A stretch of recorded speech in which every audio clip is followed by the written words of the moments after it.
الله أكبر الله أكبر الله أكبر لا إله إلا الله الله أكبر الله أكبر ولله الحمد الله أكبر كبيرا والحمد لله كثيرا وسبحان الله بكرة وأصيلا لا إله إلا الله وحده صدق وعده.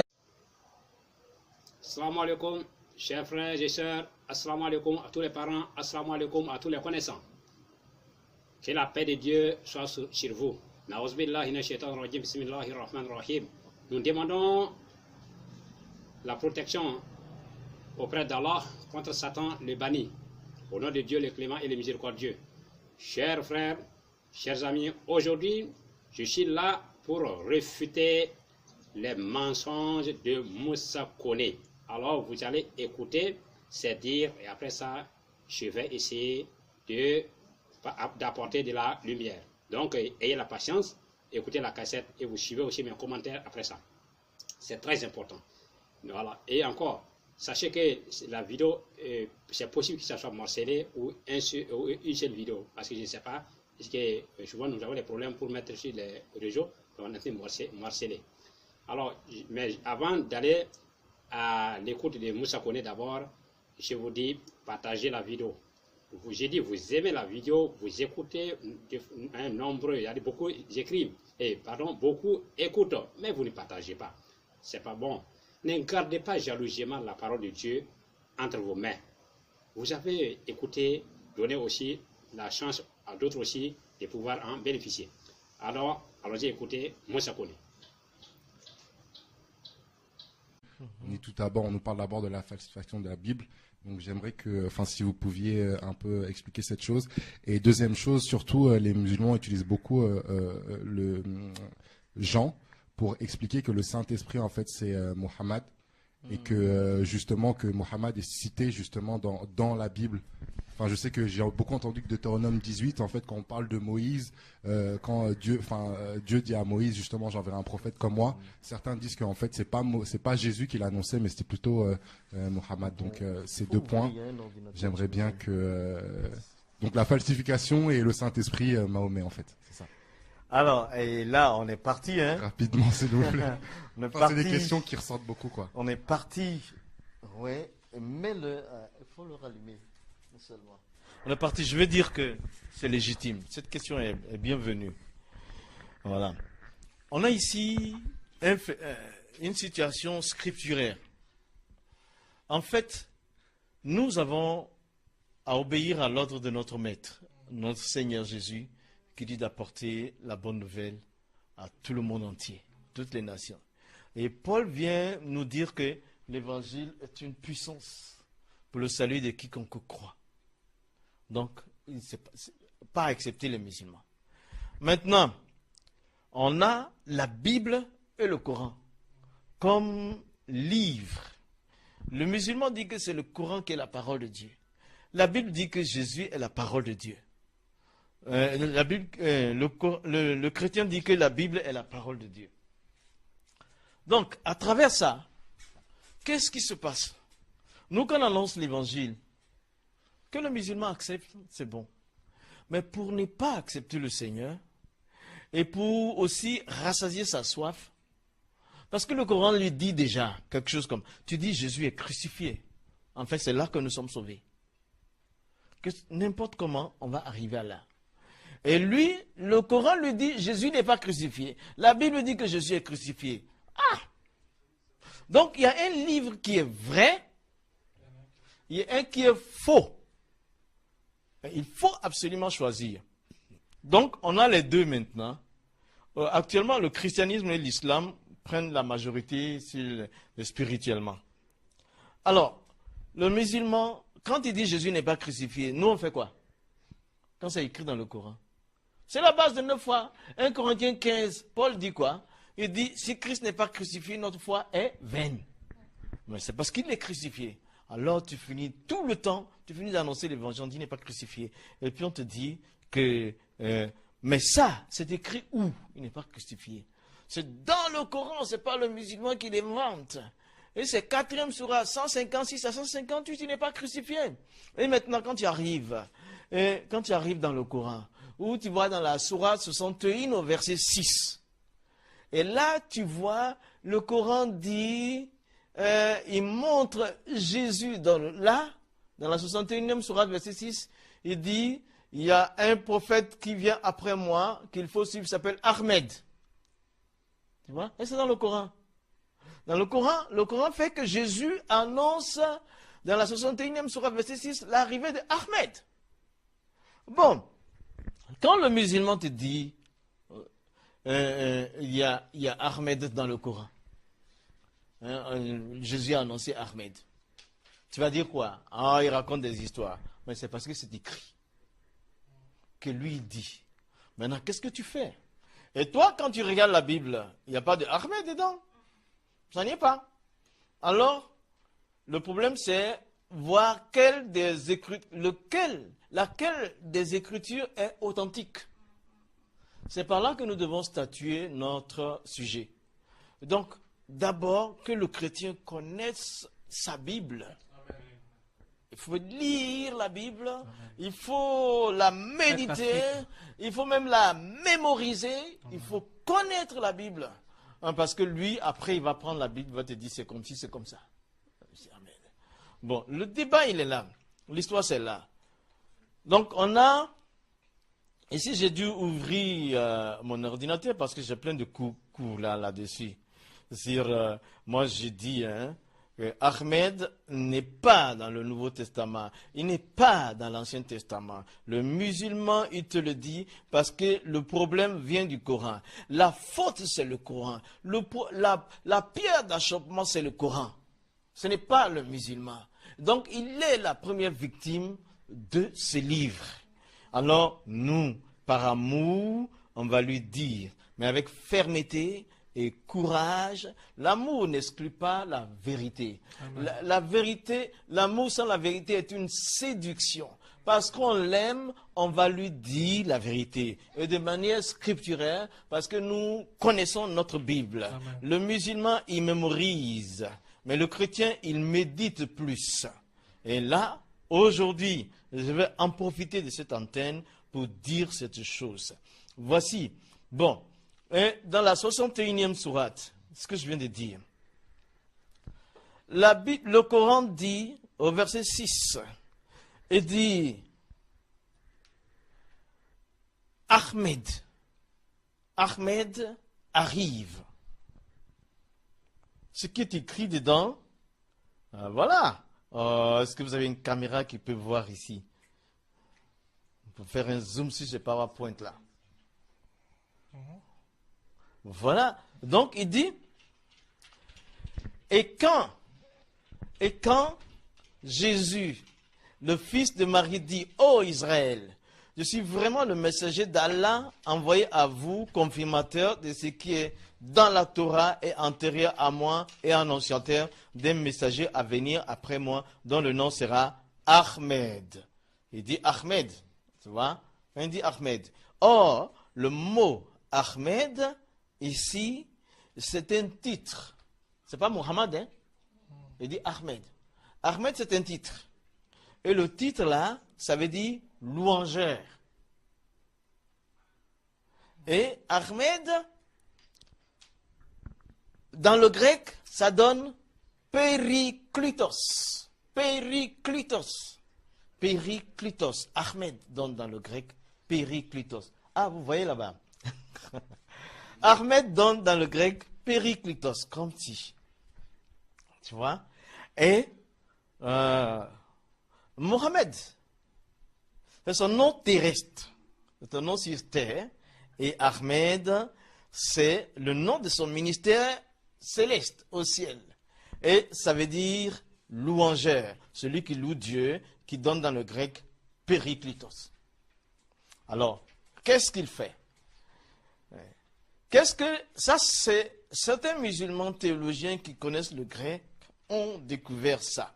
Donc, dans la sourate 61, au verset 6, Jésus dans le Coran dit Ahmed vient après moi et ne dit pas Mohammed. C'est-à-dire le louangeur arrive après moi. C'est-à-dire Périclitos arrive après moi. Ce que Jésus a annoncé. Jésus a annoncé. Attends, je vais bien repasser le PowerPoint là. Voilà ce que Jésus a annoncé. Il a annoncé le consolateur. Il a annoncé le Saint-Esprit. Il a annoncé l'avocat. Et ça donne Parakletos. Parakletos dans le grec. Hein? Il a annoncé Parakletos dans le grec. Et alors, on nous dit, dans la sourate 61, verset 6, Ahmed, c'est Périclitos. Donc, alors qu'est-ce que font les théologiens musulmans?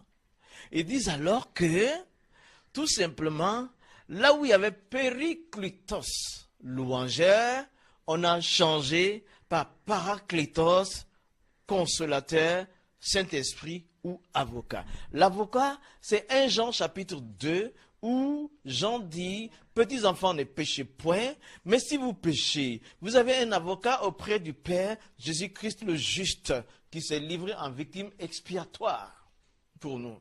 Donc tout ça, c'est Parakletos. Vous comprenez déjà? Il y a une nuance. C'est à cause de ces Grecs-là que beaucoup de musulmans ne savent pas. Donc il va tout de suite prendre ton Nouveau Testament, et il va prendre partout où on annonce, voilà, partout où Jésus annonce l'arrivée du Saint-Esprit, et l'attribue à Ahmed.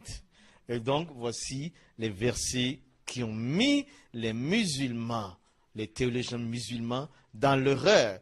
Jean 14, 26, Jean 15, 26, Jean 16, 7, Jean 16, 12, 13, et Jean 14, 15, 17.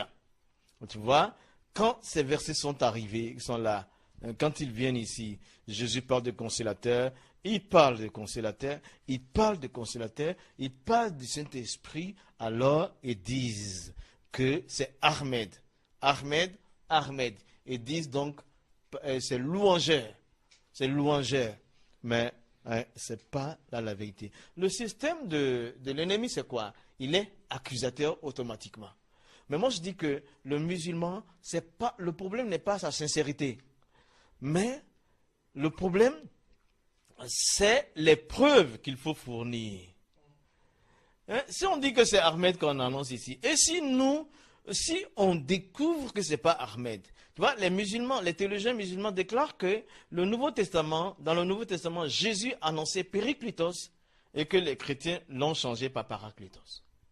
Alors, c'est pas compliqué. Tu n'as qu'à prendre les versets cités.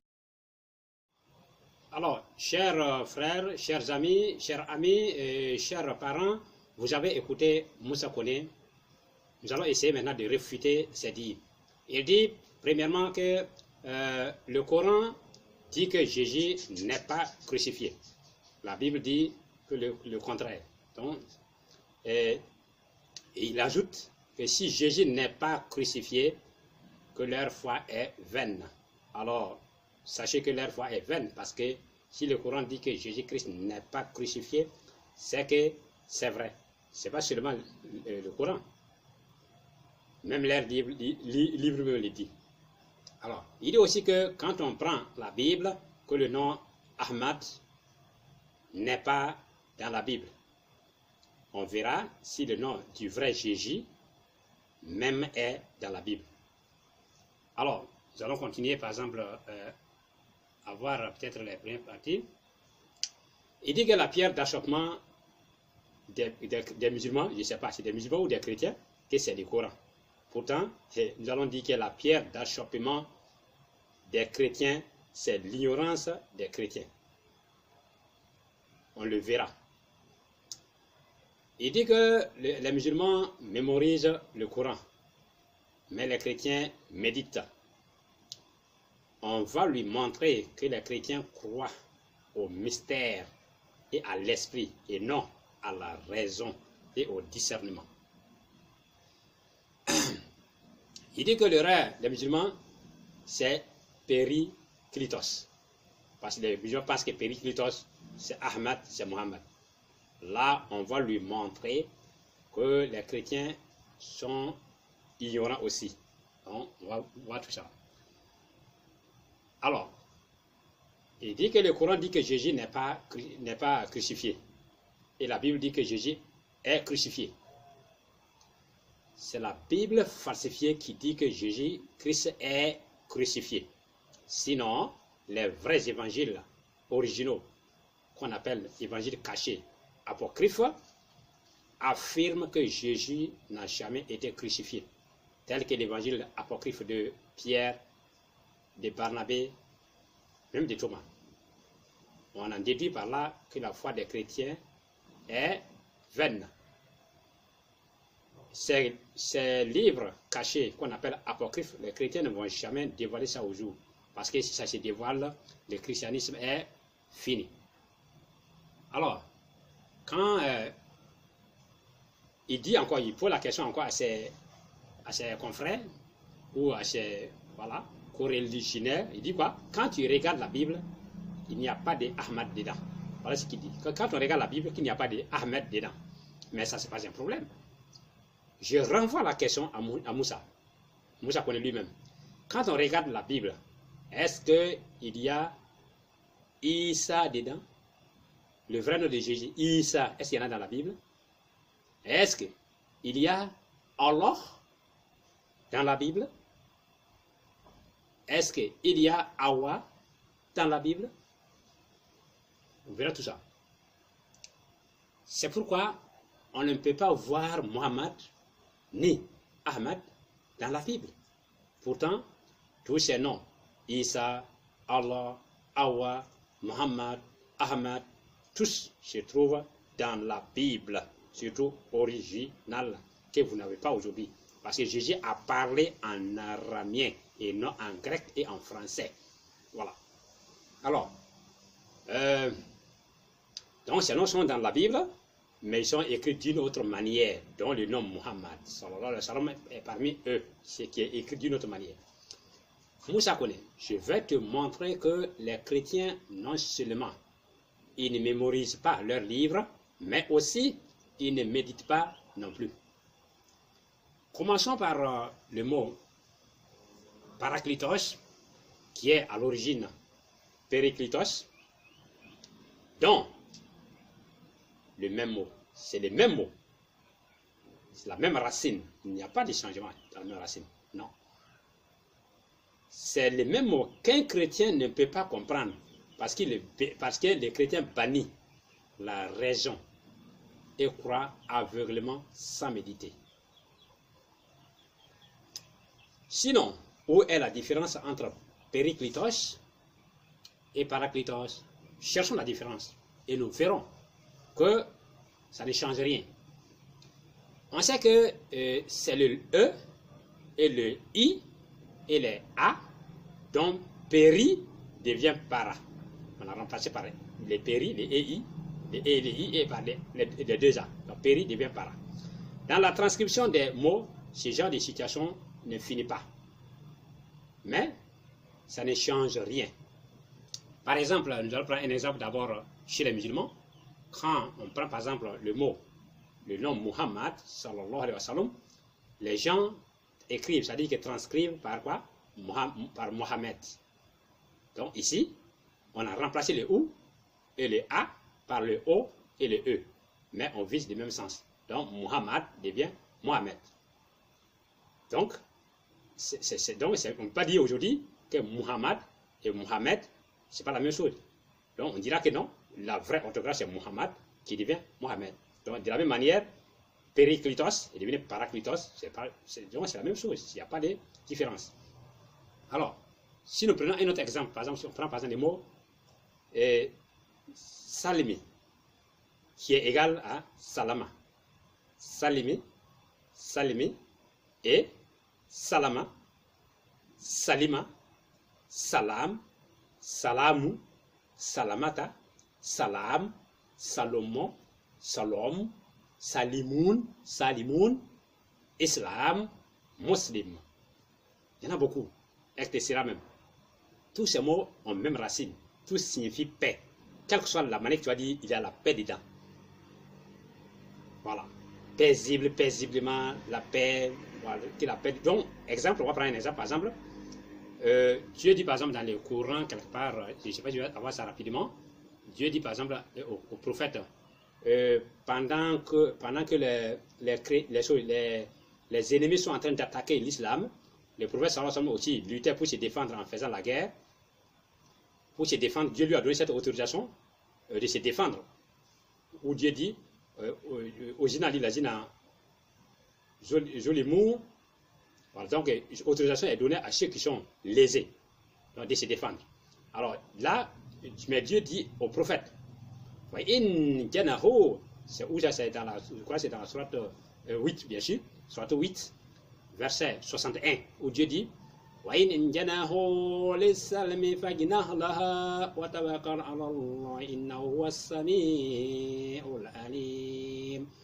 dit au prophète, dans cette sourate, Dieu dit au prophète là-bas, ce que j'ai lu là, c'est en arabe. Donc Dieu lui dit, et s'il incline, qui ça? Les mécréants. S'il s'incline à la paix, incline-toi vers celle-ci. Ça veut dire quoi? Si les chrétiens vont un peu, et pardon, je dis les chrétiens, si les mécréants qui attaquaient l'islam, parce qu'il y a les chrétiens, il y a les juifs, il y a les païens, tous ceux qui ont attaqué, ceux qui n'ont pas attaqué ne sont pas attaqués aussi. Donc s'ils s'inclinent à la paix, donc si ces belligérants, ces assaillants s'inclinent à la paix, ils laissent la guerre, toi aussi, il faut laisser la paix. Donc ici, Dieu a employé le mot, en arabe on a dit salimi. Donc salimi, qu'on a employé. Donc, ça veut dire quoi? Et on a traduit par français que la paix. Donc, de la même manière, donc, salama aussi, c'est la paix. Salima, c'est la paix aussi. Salam, tout le monde entend tous les jours. Assalamu alaikum. Donc, que la paix de Dieu soit sur vous. Donc, de la même manière, on a salamoun aussi, on a salamata aussi. Tout c'est donc salam, donc salom. Donc, les chrétiens, pour saluer, pour s'adresser en disant salam alaikum comme les musulmans, ils disent, cette expression où ils disent salam. Ce qui veut dire aussi salam. Donc ici, là-bas, c'est le O à la place des A. Donc mettre le O à la place des A, les I à la place des A, n'est pas un problème. Ou le E à la place des I. Donc salimi, c'est salam. Dans les mains, il n'y a pas de I. Et si nous continuons devant, de cette façon, on aura beaucoup d'autres mots encore qui ont les mêmes sens. Donc, salamatas, assalam, salom, salomon, salimun, islam, muslimun, même. Tous ces mots-là, Suleiman, donc Salomon. Donc, tous ces mots-là, veut dire tout simplement que ça vient de la racine, c'est la paix. Alors, donc, il faut dire à Moussa Kone qu'il n'a pas encore fait des recherches, il n'a pas encore médité, il ne fait que gober, voilà, accepter aveuglement. Parce qu'on vous dit que c'est la parole de Dieu. Alors, si nous continuons devant, dans la Bible, beaucoup de mots sont transcrits de cette manière. Par exemple, on va prendre l'exemple dans la Bible aussi, où il y a beaucoup d'autres exemples. Ce n'est pas seulement Péréclitos et Paraclitos. Non, il y en a beaucoup. Parce que si on prend par exemple le mot Awa. Le mot Awa est un mot qui est dit dans la langue de Jésus-Christ. Et Awa est devenu, chez les chrétiens, Ève. Donc le A est devenu E, et le V est devenu, et le W qui est Wa est devenu quoi? V. Or, la lettre V n'existe pas dans la langue de Jésus. Comme en Djoula, il n'y a pas de V. Personne ne peut trouver un mot Djoula avec la lettre V. S'il y en a, c'est que c'est les Français. Par exemple, vaccination, on dit vaccination, on dit vaccination. Parce qu'ils n'ont pas les V. Donc, dans la langue Djoula, il n'y a jamais le V. Si c'est le V, c'est une autre langue, ce n'est pas le Djoula. De la même manière, dans la langue de Jésus, il n'y a pas le V, il n'y a pas le P, il n'y a pas une autre lettre encore là. Donc le V et le P ne sont pas là. Voilà.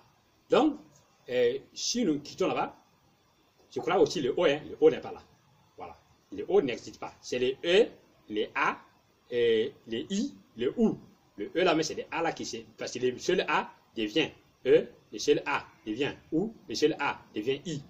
Donc, tout ce que vous entendez, l'homme, c'est faux.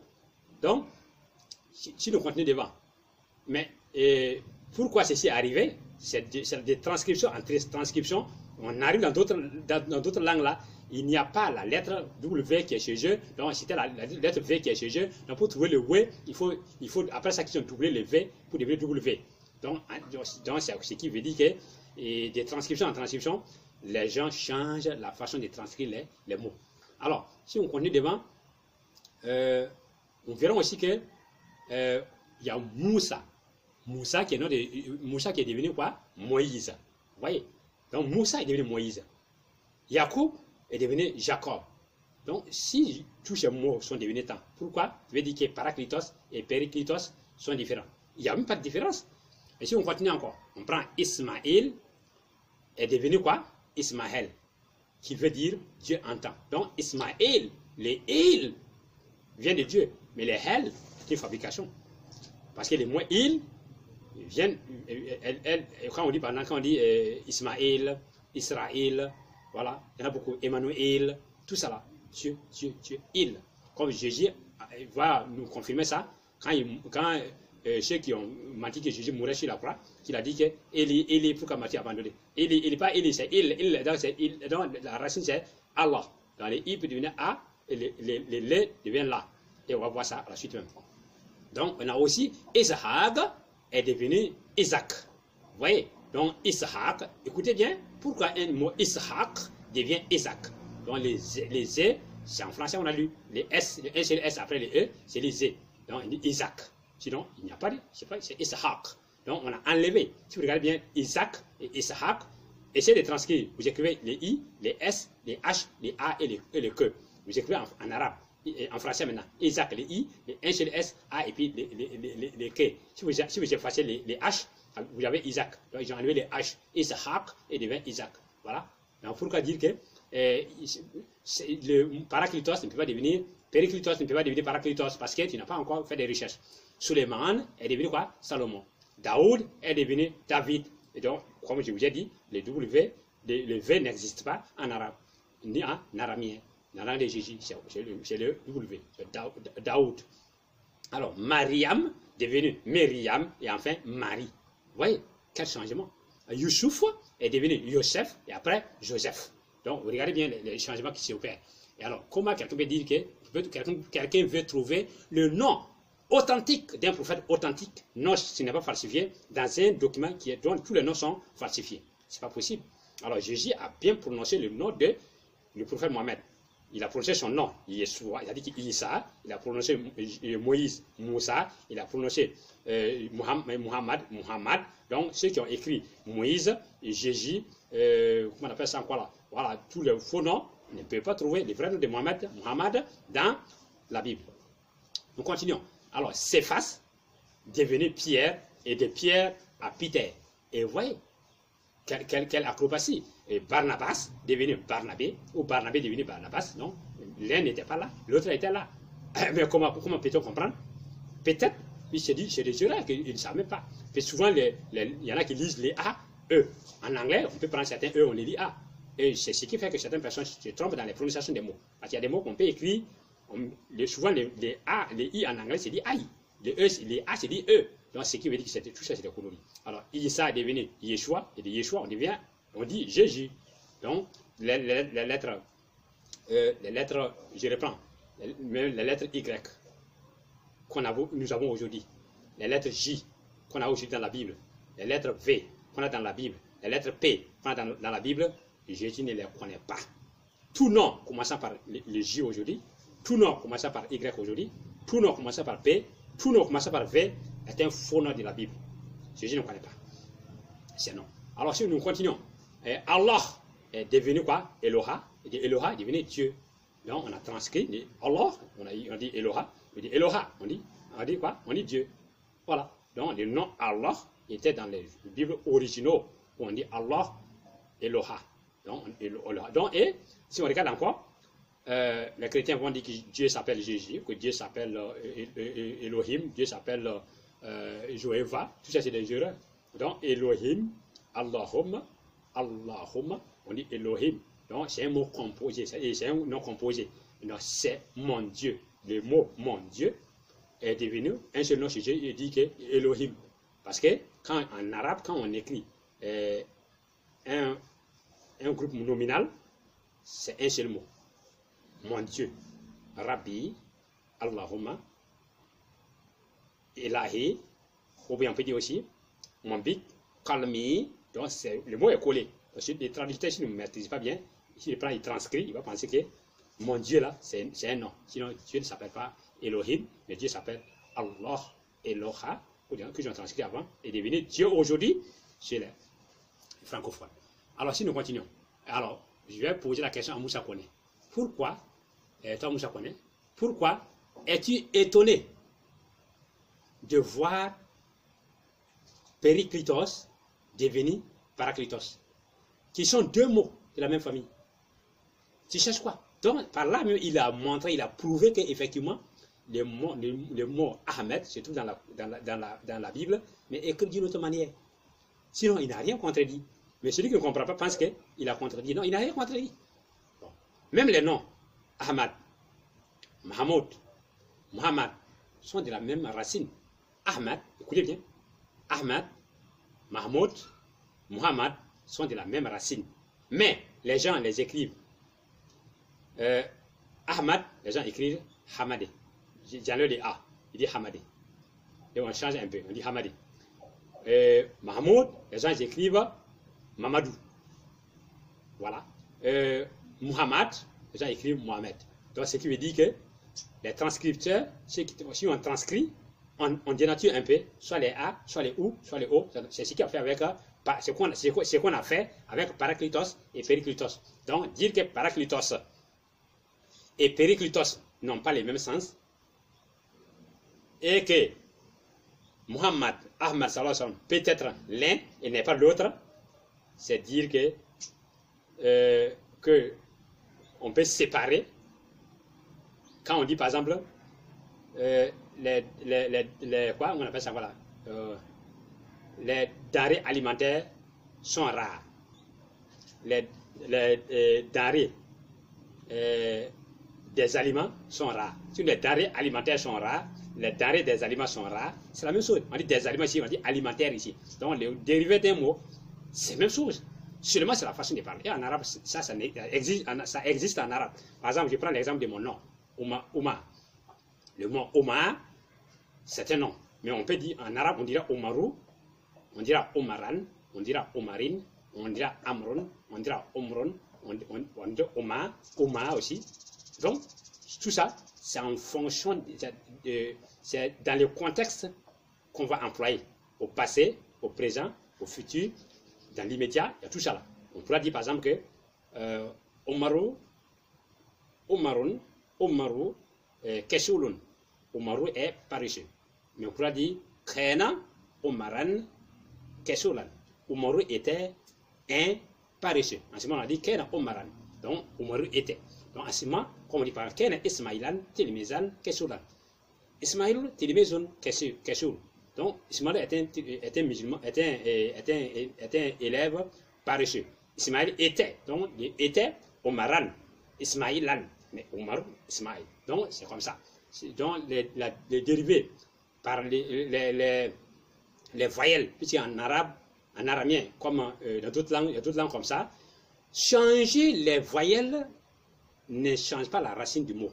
C'est ce qui se passe en arabe et en aramien. La voyelle ne change pas le mot, carrément le mot, non. Quelquefois, ça dénature un peu, mais ça ne change pas. Alors, donc, si nous quittons là-bas maintenant, mais ici d'abord, nous devons savoir que Muhammad est annoncé par Jésus de la manière que Jésus a prononcé, pas ce que vous voulez aujourd'hui. Parce que nous voulons que Jésus prononce, par exemple, consolateur, alors que Jésus ne connaît pas consolateur.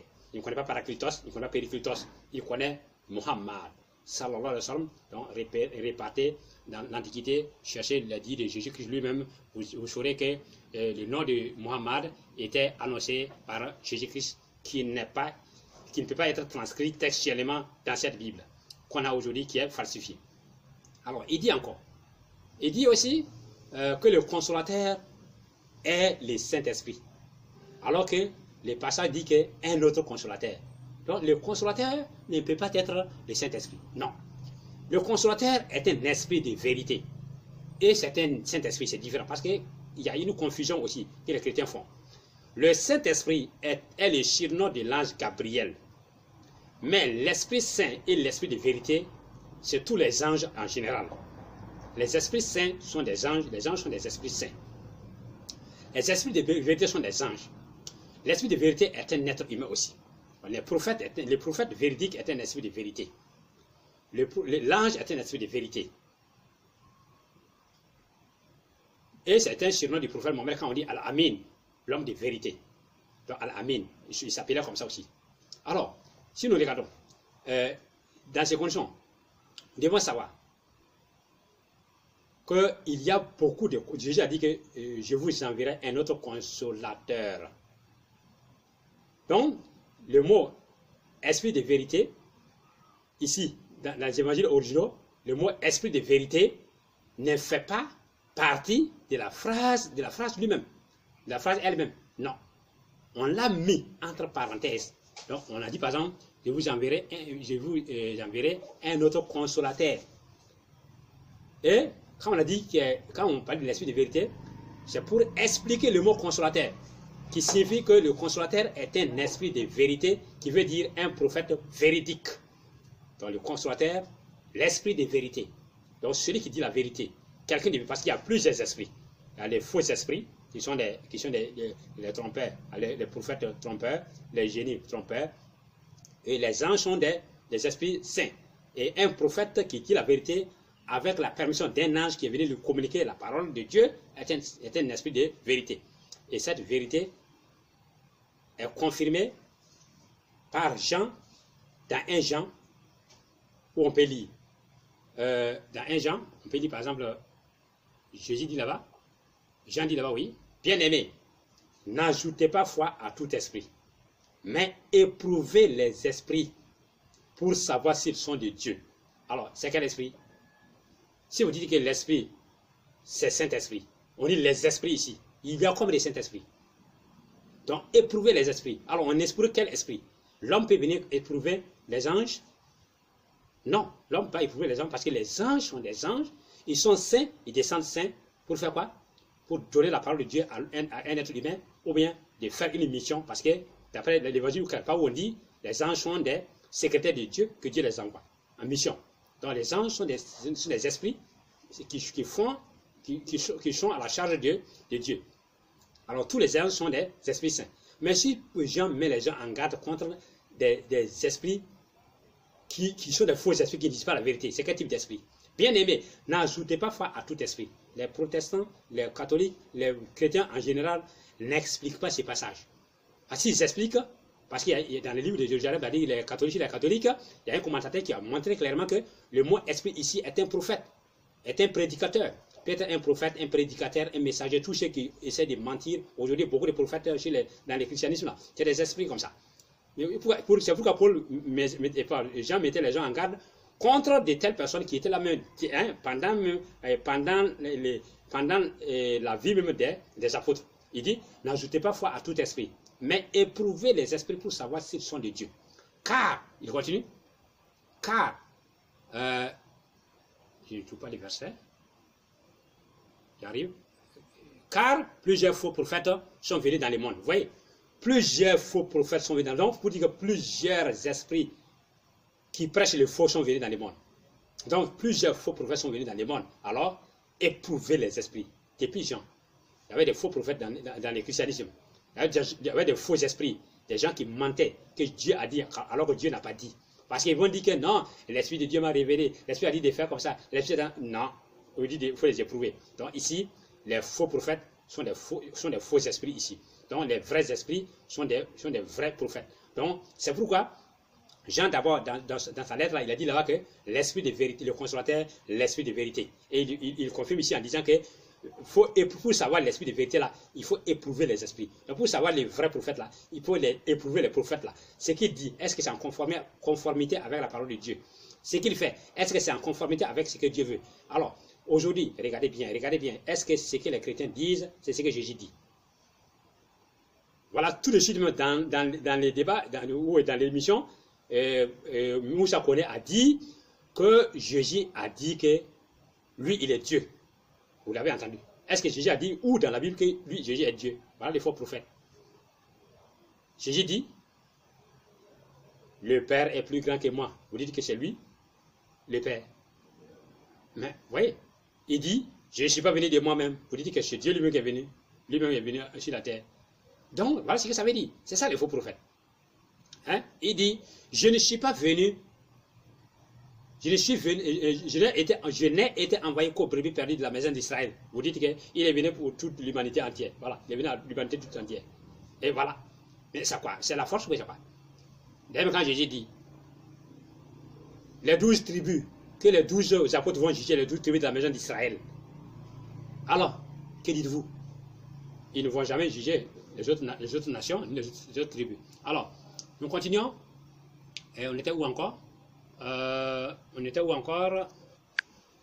Jean continue en disant que reconnaissez ceci, reconnaissez à ceci l'Esprit de Dieu. Donc l'Esprit de Dieu ici, c'est un prophète de Dieu. Reconnaissez à ceci l'Esprit de Dieu. Donc l'Esprit de Dieu ici, là, c'est un prophète. Tout esprit qui confesse Jésus-Christ venu en chair est de Dieu. Vous voyez? Donc il y a beaucoup d'esprits. Il y a beaucoup d'esprits de Dieu. Les anges sont des esprits de Dieu. Les prophètes sont des esprits de Dieu. Les saints sont des esprits de Dieu. Qui disent la vérité sont des esprits de Dieu. Mais pourquoi ils sont esprits de Dieu? Parce que ce qu'ils disent est la parole de Dieu. Or, la parole de Dieu est esprit et vie. Et c'est cette parole-là que les prophètes ont amenée. Ça qui donne la vie, ça qui est l'esprit. Pourquoi on dit que le Coran est esprit? Donc celui qui amène la parole de Dieu devient automatiquement esprit. Donc il faut vivre en esprit et il faut vivre en esprit, avec la parole de Dieu. Donc, reconnaissez à ceci, l'Esprit de Dieu. Tout esprit qui confesse Jésus-Christ venu en chair est de Dieu. Donc, c'est pour, sinon, ici, il faut dire que l'Esprit de Dieu, c'est le vrai Esprit de Dieu. Comme vous voulez dire que c'est Dieu lui-même. Ou bien c'est quoi? En ce moment, il faut dire qu'il y a un Esprit de Dieu qui peut être un menteur. Est-ce que c'est possible? Non. Donc, mais s'il y a un Esprit de Dieu qui peut être un menteur, alors c'est un prophète de Dieu, un prophète qui se prend un vrai prophète, donc il devient automatiquement faux. Et tout esprit qui ne confesse pas Jésus n'est pas de Dieu. Donc, à l'époque des Jean, il a dit, toute personne qui ne confesse pas Jésus, là, parce que Jésus est venu et il est destiné aux enfants d'Israël.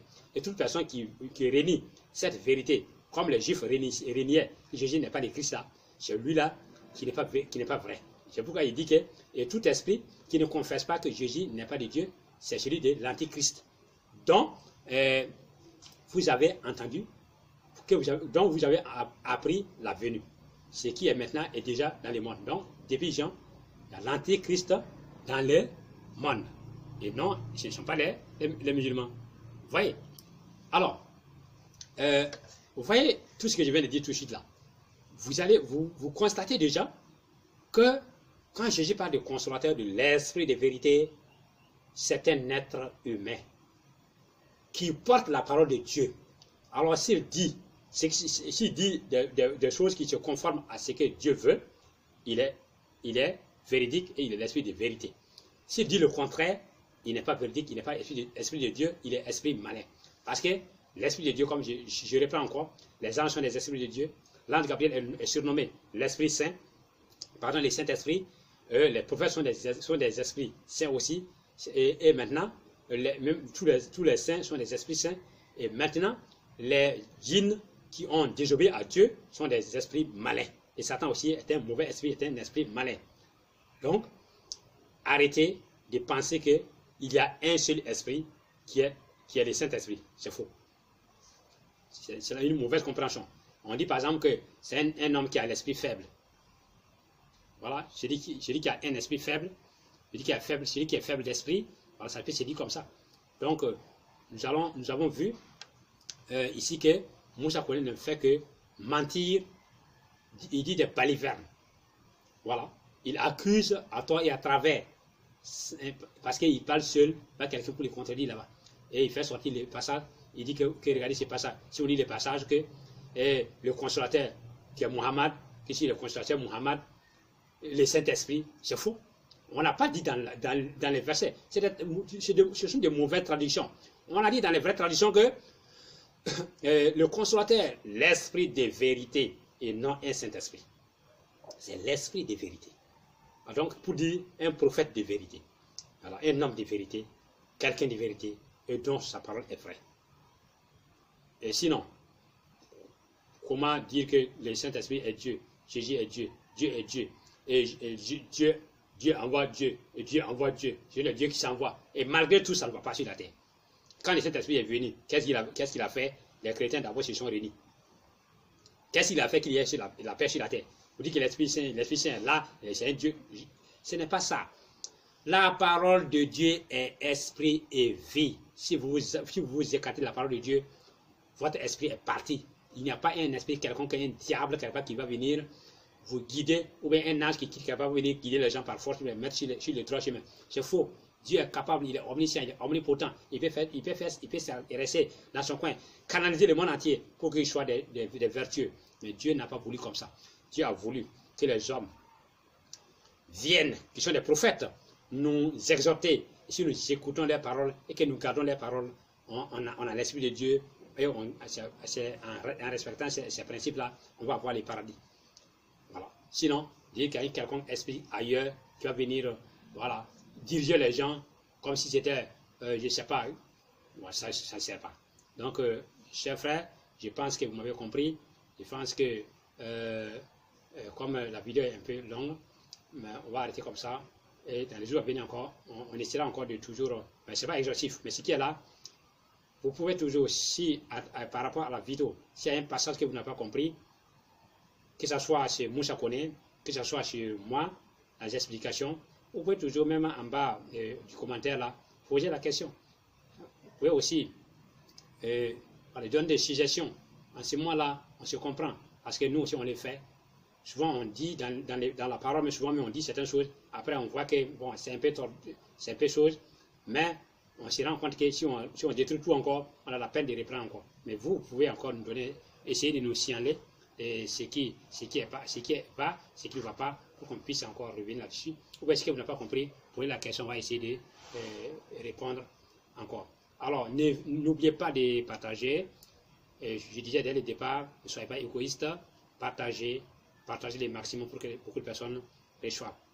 C'est ça qui va nous sauver, c'est ça qui va sauver les autres, les frères, et qui va nous sauver aussi. Alors, chers parents, chers frères, chers amis, assalamu alaikum wa rahmatullahi wa barakatuhu. Que Dieu nous bénisse tous.